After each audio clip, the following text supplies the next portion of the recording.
LDBC. This is your boy, Coach Shelton Harrison. You're live on the Coach Shelton Harrison Boxing and MMA Show Live. A little choked up because of fanboys. But y'all, listen. Oh, and by the way, Coach, really appreciate the kids, showing this channel a lot of love. Okay, I really appreciate that. But, you guys, y'all need to stay in the kid place. Okay, you need to stop. This channel, although it is PG-13, this channel is for grown folks. Okay, so. Of course, if I find out you're watching the channel, I'm going to tell your parents that you're watching adult material, and that's just the way that is. All right, but anyway, let's go ahead and start this conversation, guys. Okay, so MMA and, women's MMA in general, because I cover mostly women's MMA on this platform, okay? And that's by design, okay? And it's a lot of you dudes, Coach, man, why don't you talk about this fighter? Why you don't talk about this fighter? Because, I'm going to tell y'all till I'm blue in the face, 90% of the videos that I cover in MMA will be about the women, because these ladies, they do hard work, but they don't get compensated well for it. And until this happens, then I'm going to continue to speak mostly on women's MMA on this channel. And that's just how it is. I don't care what you guys don't like. I don't care if you don't like it, then that's fine. I'm doing what I need to do on this platform. Okay? And I will continue to base what I do on this platform based around the women until they're properly compensated on all levels, okay? Now, with that out the way, I've had a chance to interview, another fighter. I've just had a chance. When you interview these MMA fighters, and, men and women, or when you watch them, the fighters that I've had the pleasure of interviewing, okay? They think completely different from boxers. Like, their whole mindset is completely different. See, I remember going to an amateur tournament one time, man, and I was watching. And, they have them here in the city, and I was watching. And one guy, man, he went in there and totally destroyed this guy. And so I pulled him aside. I said, hey, man, I said, look, I said, man, you got some serious skill sets, man. That dude shouldn't have been in the ring with you. And his response was, yeah, man, we know this, man. I'm taking a lot of stay busy fights, man, because, I'm going to take a lot of these stay busy fights, and then, I want to fight for the top spot. And I'm sitting here thinking, you ready right now for the top spot? Like, why is it all this, I want to fight a bunch of these guys who can't fight. They can't fight back. That's the mindset. See, the MMA fighters, the women's MMA fighters that I've interviewed, that I've actually had the pleasure of interviewing, that's not how they think. They're looking at it like, okay, I'm good enough now, I'm good. I want to fight for the title. That's what they think. I want to fight for the title. And I don't care who it is, whoever it is, okay? It can be the most dangerous person in, MMA. That's who they want to fight. That's who they calling out. You see, they don't have a problem calling out people. In boxing, I've noticed as of late, and I was happy that Jermell Charlo, he called out Golovkin and Canelo. I'm happy he did it. Because in boxing, for some reason, man, it's just too many friends in boxing. And it's too many guys that they don't want to call out a person. Oh, I let my management team handle that, or blah, blah, blah. I just fight who they... It's crazy. These guys don't want to call these guys out, okay? They don't want to call it out because it's not politically correct. Hell, these women fighters, I'm going to tell you, talking to them behind the scenes, they pretty much telling me, look, if I ever see her on the street... And I'm just saying, not all of them, but some of them, or, she talk a lot of junk about me. And I tell you what, I want to fight her right now. If I can fight her now, let's fight. That's how they think. Because they want to know who the best is. Like, for these mixed martial art artists, okay, I'm noticing that it bothers them to know that somebody else is better than them. It bothers them, all of them. Every last one of them. They get bothered by that. And they're driven. And then, watching training. And, even after an interview, I was watching a fighter, and she was just going through some of her technique. And it's weird, man, how dedicated, how really, really dedicated that they are. But they get bothered by somebody else being ahead of them. They get bothered by quitting in a fight. You can't make most of these people quit. And, if they're getting tapped out, some of them will just they'll go to sleep. They'd rather go to sleep than to just tap out and fight another day. No, they want to fight now. Like, they want the moment. They want to take advantage of all opportunities that they have. But see, in boxing, and I'm going to talk about why the pay-per-view models are not where it is, why it's going away. But why, even in women's MMA, the pay-per-view model is thriving. And there's a connotation to that. And it's almost like, you know, boxing and these promoters, it's almost like they still, for some reason, they think that casual fans are just dumb. They think that casual fans, they just don't know what they're looking at. But honestly, casual fans can tell you if they're looking at crap. They can tell you. They can tell if somebody getting beat up, and it's not going to be what they want to. It's not going to be what they want to watch. Even a person that never, you know, ever seen a fight before, they can look at some of the outfits, man. You can tell who, you know, you can tell who the high dollar boxer is based on the outfits, and you can tell who the guy who, you know, don't have a lot of fights in his belt, because, you know, you can look at what they got on. I mean, boxing ain't fooling anybody, man. But when I'm interviewing those ladies, and the men even feel this way. The men even feel this way. We can even say, you know what, I don't like Conor McGregor.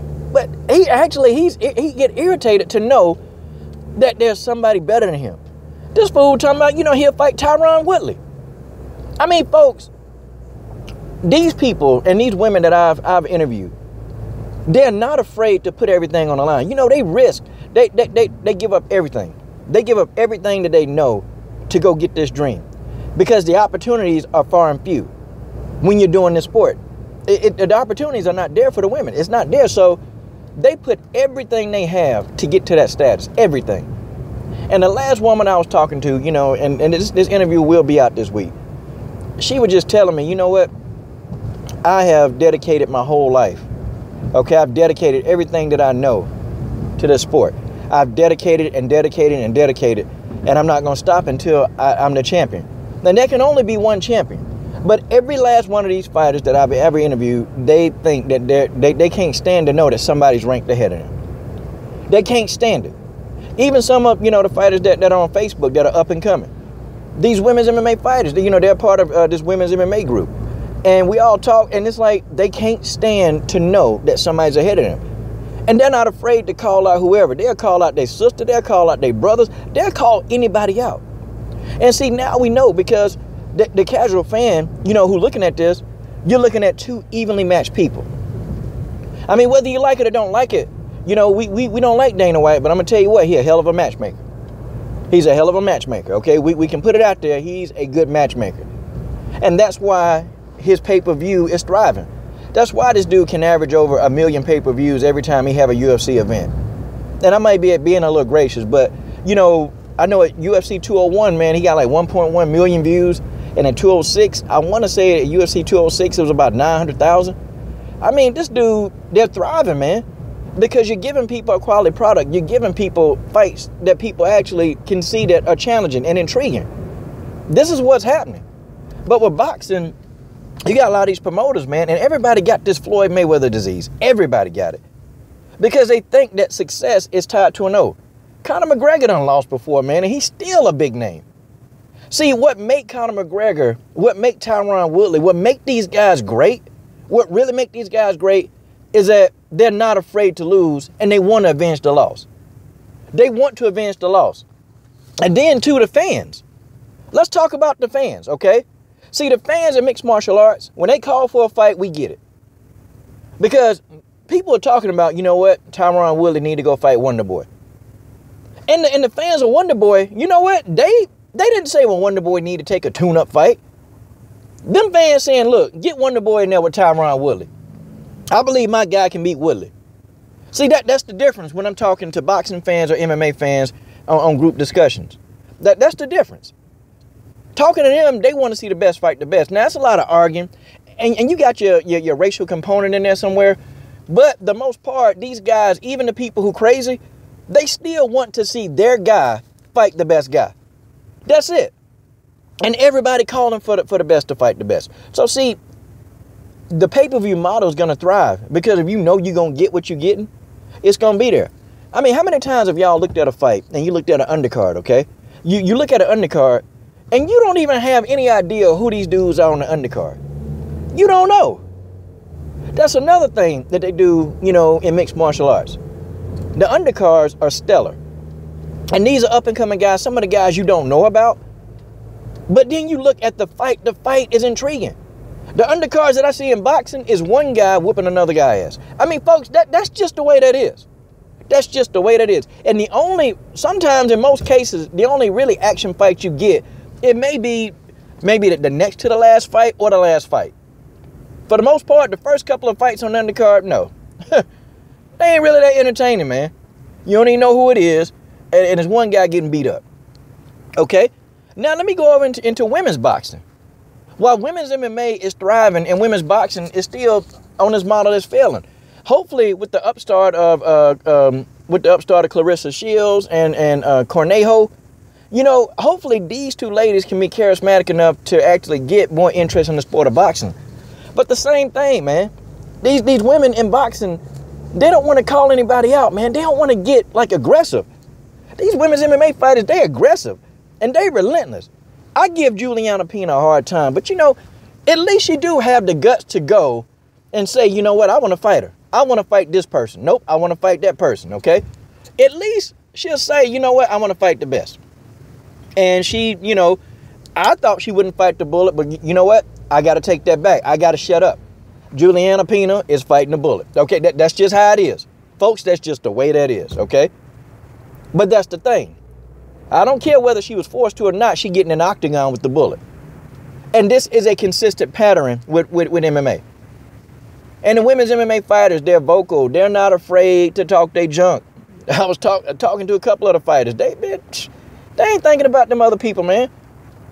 They gonna say what they want to say. If you want to fight them, and if they want to fight you, they gonna call you out. And the majority of them will say, I don't care who I fight. Put these women in the ring with me, I'll beat them. That's how they think. And they ain't afraid of controversy. They not afraid of that. They will come out, they'll say what they want to say. In boxing, nah, too many fighters don't want to offend people. Too many. I mean, and this is a sport of pugilism. Somebody coming in there to knock your head off. I mean, point blank. Somebody coming in there to do damage to you. You darn right. I ain't finna dap them up and all this stuff, man. I ain't finna do it.